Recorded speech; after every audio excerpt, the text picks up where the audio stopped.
I am the Tofu Golem. Please enjoy the video. In this video, I will explain how to put a Subaru Forester in neutral when its battery is dead.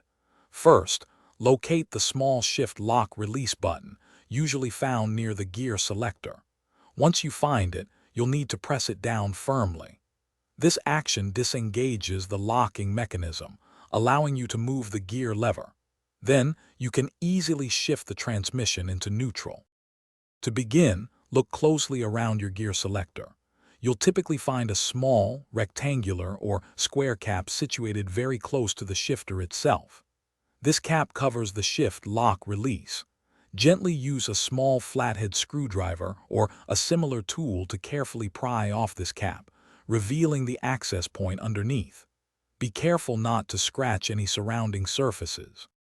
Once the cap is removed, you will see a small slot.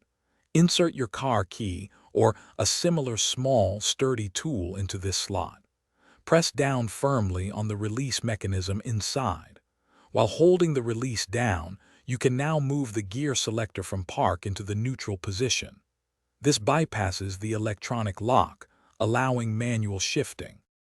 Before attempting this, always ensure your parking brake is fully engaged to prevent unintended movement. It is also crucial that your Subaru Forester is on a completely level surface for safety.